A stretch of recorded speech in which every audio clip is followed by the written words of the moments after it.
हाथ में मशाल लिए दो हष्टपुष्ट आदमी डरते हुए गर्म सांसों से अंधेरे में डूबे एक पिरामिड के अंदर चले जा रहे थे। कुछ देर चलने के बाद उन्होंने पिरामिड की लाइब्रेरी में कदम रखा। दोनों आदमियों में से एक ने अपने हाथ में एक डिवाइस पकड़ा हुआ था, जिसे वो कमरे में हर तरफ घुमा घुमा कर देख रहा था कि तभी डिवाइस में से एकदम से आवाज आई और दोनों आदमियों की सांसें एक पल के लिए रुक गई। आइला, किताब मिल गया। अब अपन को मालामाल होने से कोई नहीं रोक सकता है। अरे संभाल के भिड़ो, मार्केट में खबर सुने लाए, किताब बहुत डेंजर होता है, उसके लपेटे में आकर कई मामूलों कल्टी हो गए लाए। क्या? अबे चिक चिक बंद कर और खुदाई शुरू कर भिड़ो, अब तो पैसे में ना आएगा अपन लोग। इतना कहते ही दोनों ने एक साथ दीवार में लोहे से छेद करना शुरू कर दिया।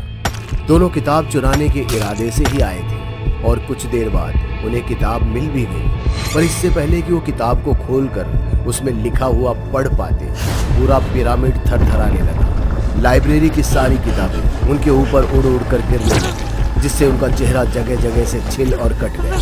पर ये तो उनकी मुसीबत की शुरुआत थी। इससे पहले कि वो कुछ समझ पाते या इस पिरामिड से जिंदा निकल पाते, लाइब्रेरी के कोने से लाखों की तादाद में मांस खाने वाले कीड़े निकलने लगे और दोनों के जिस्म से मांस नोच कर खाने लगे। महज कुछ मिनटों में ही दोनों जिंदा से मुर्दा हो गए। अगर कुछ रह गया तो वो उनका कंकाल, जो वो पीछे छोड़ उस दूसरी दुनिया में जा चुके थे। उनके मरते ही एक बार फिर जमीन कांपने लगी और किताब के साथ वापस दोनों के कंकाल जमीन में समा गए और ये कभी पता भी नहीं चल पाया कि यहाँ कोई आया भी था। आप सभी ने इजिप्शियन मम्मी की कहानी फिल्मों में देखी और सुनी हो, पर क्या आपने कभी सोचा है अगर ऐसी ही मम्मी आज की दुनिया में इंसानों के बीच वापस लौट आए और अपने साथ लाए तबाही, मौत और बेबसी का खौफनाक मंजर। एक ऐसी ही मम्मी को खोद कर निकालने के लिए 3 देशों के आर्कियोलॉजिस्ट की एक एक्सपर्ट टीम इजिप्ट के इस विशाल पिरामिड में आई है। इस टीम में भारतीय मूल की सीमा और उनके पति एरिक ब्राउन है। पादरी इमोटेप की लाइब्रेरी में खुदाई चल रही थी। तभी गहरी खुदाई के बाद मजदूरों के फावड़े से एक मजबूत लोहे की परत से टकराने की आवाज आई, जिसे सुनकर सभी के हाथ एक पल के लिए जम गए। सीमा और उसके साथी समझ गए थे कि शायद उनका इंतजार अब खत्म हो चुका है। सीमा और एरिक भी अपने औजार लेकर तुरंत गड्ढे में कूद पड़े और बहुत ही बारीकी से ताबूत के ऊपर जमी मिट्टी को ब्रश से साफ करने लगे। जब ताबूत का ऊपरी हिस्सा साफ साफ दिखाई देने लगा तो सबने तुरंत ही ताबूत को गड्ढे से बाहर निकाल लिया। सीमा ने ताबूत के ऊपर आते ही उस पर लिखी कोप्टिक लिपि को पढ़ते ही बोला, ये ताबूत अनक सुनामुन का है, बादशाह तूतनखामन की पत्नी। कुछ दूर चल रही खुदाई से मजदूरों के चीखने की आवाज आई। उन्हें भी खुदाई में कुछ मिल गया था। एरिक और सीमा भी उत्सुकता से उस ओर दौड़ पड़े। पहुंचकर देखा तो वहां पर मजदूरों को एक किताब मिली है और उसके साथ एक सड़े हुए कंकाल का हाथ भी। दरअसल ये किताब थी अमुन रा की, जिसे सरल शब्दों में मौत की सौदागर भी कहा जाता था। लेकिन इस किताब को खोलने के लिए जरूरत थी तो एक चाबी की, जिसका अभी तक कोई पता ठिकाना नहीं था। असीम, जो कि लोकल गाइड और मजदूरों का लीडर था, उसने अपनी घड़ी की तरफ देखते हुए कहा, साहब, जो खुदाई करना है अब कल करना, सूरज डूबते ही इधर रुकना डेंजर होता है। असीम की बात सुनकर एरिक और सीमा उदास हो गए, क्योंकि वो यहाँ आज रात रुककर कुछ और खुदाई करना चाहते थे। लेकिन असीम की जिद और मजदूरों का काम छोड़ देने के कारण न चाहते हुए भी उन्हें वहाँ से जाना पड़ा।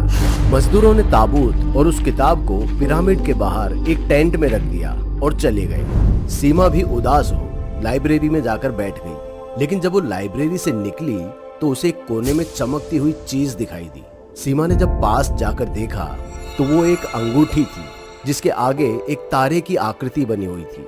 सीमा पहले तो एकटक अंगूठी को देखती रही और फिर अचानक ही उसे अपनी उंगली में पहन चुपचाप से अपने टेंट में चली गई। कुछ देर बाद एरिक सीमा से मिलने उसके टेंट में गया, पर इससे पहले कि एरिक उससे कुछ कहता, सीमा ने एरिक को अपनी अंगूठी दिखाते हुए कहा, देखो देखो मुझे लाइब्रेरी में क्या मिला, खूबसूरत अंगूठी है ना।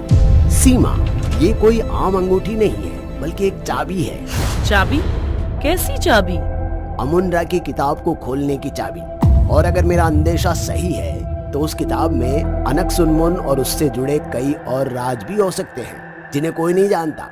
पर क्या हमारा उस किताब को खोलना सही रहेगा? क्यों इतना सोच रही हो?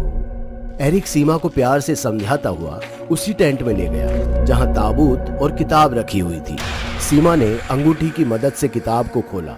उसके पहले पन्ने में कॉप्टिक भाषा में लिखे मंत्रों को बुदबुदाने लगी और जैसे ही मंत्र खत्म हुए तेज हवाएं चलने लगी और किताब में लिखे अक्षरों से काले साए से निकलने लगे। अगले पन्ने पर अनकसुनामुन के बारे में कुछ लिखा है। सोच क्या रही हो? जल्दी पढ़ो, आगे क्या लिखा है?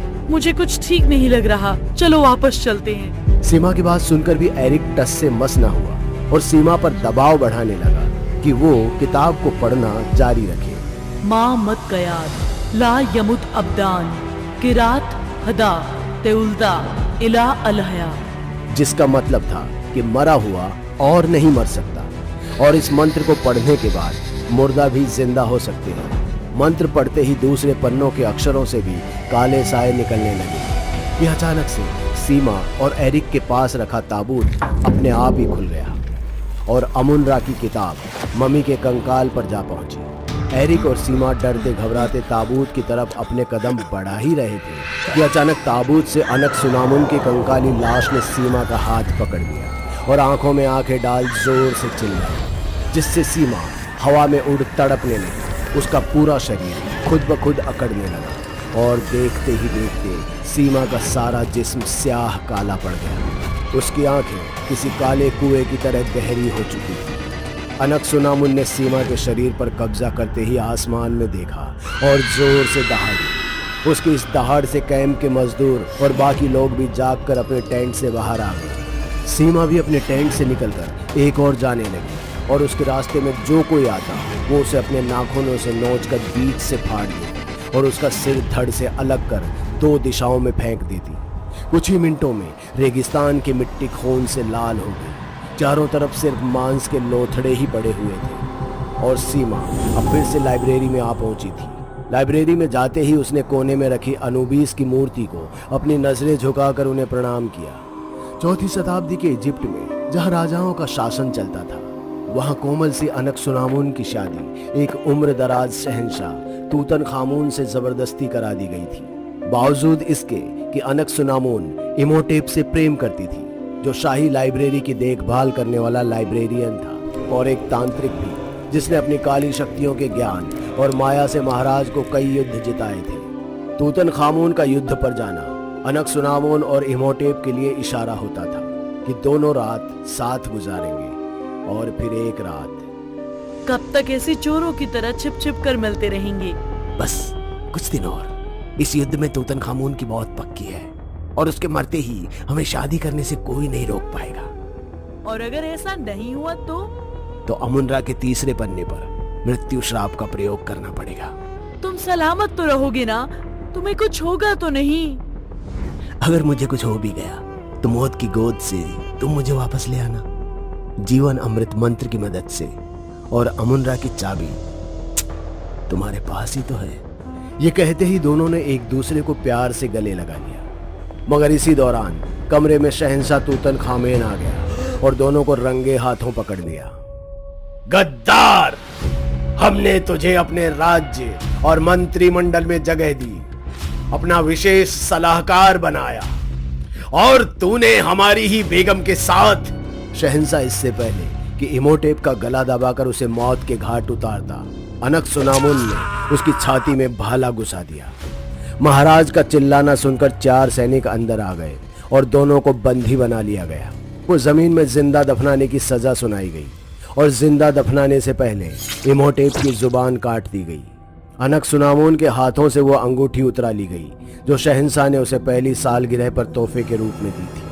पर अनकसुनामुन ने जिंदा दफनाए जाने से पहले सबसे चीखते हुए कहा था, तुम लोगों ने मेरा प्यार छीना है मुझसे। मैं जिस दिन वापस आऊंगी इस दुनिया से सब कुछ छीन लूंगी। और इन आखिरी शब्दों के साथ अनकसुनामुन के पूरे जिस्म पर मिट्टी लपेट दी गई और जिस लाइब्रेरी में इमोटेप के ताबूत को दफनाया गया उसी के ऊपर मिट्टी डालकर अनकसुनामुन को भी दफना दिया गया और लाइब्रेरी को तालों और मंत्रों से हमेशा हमेशा के लिए बंद कर दिया गया। सीमा अब अपने होशो हवास में नहीं थी। अमुनरा के पन्ने पलटकर मंत्र पढ़ रही थी। जैसे ही उसके मंत्रों का जाप रुका, उसने अपने बाएं हाथ को हवा में उठाया और उसके हाथ उठाने के साथ साथ कुछ धूल उड़ी और जिस खुदाई की जगह से अनक-सुनामून का ताबूत निकला था, वहीं से धूल के गुबार के बीच इमोटेप का ताबूत भी निकलकर अनक-सुनामून के सामने आ गया। मैंने कहा था ना मिलेंगे हम, देखो आज वो दिन आ ही गया। एरिक चोरी छिपे रेंगता हुआ सीमा के पास पहुंच गया और पास में पड़ा हुआ फावड़ा उसके सिर पर दे मारा, जिससे अनक-सुनामून का ध्यान टूटा और उसके हाथ से किताब नीचे गिर गई। और मौका देखते ही एरिक तुरंत ही सीमा के हाथ से अंगूठी उतारने की कोशिश करने लगा, पर अनक-सुनामून का सिर्फ ध्यान भंग हुआ था। उसकी शक्तियां अभी भी वैसी की वैसी ही थी। उसने तुरंत एरिक को गर्दन से पकड़कर हवा में उठा दिया। जब पिछली बार मेरे और मेरे प्यार के बीच में कोई आया था, मैंने उसे जिंदा नहीं रहने दिया था, तो तुझे भला कैसे छोड़ दूं? इतना कहकर अनक-सुनामून ने एरिक के सिर को उसके धड़ से अलग कर लाइब्रेरी के एक कोने में फेंक दिया और किताब उठा मंत्रों को फिर से पढ़ने लगी। और मंत्र खत्म होते ही इमोटोप का कंकाल अपने ताबूत से बाहर निकलकर एरिक की लाश से मांस नोचकर खाने लगा।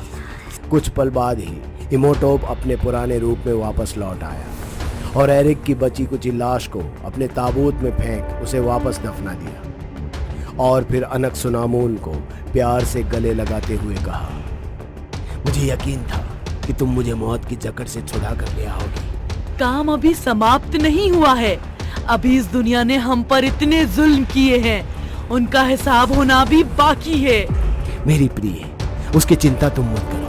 बस एक बार अनुबीस देवता का कंगन हमारे हाथ लग जाए, फिर इस जहान में ऐसी कोई शक्ति, कोई फौज नहीं होगी जो हमें रोक पाए।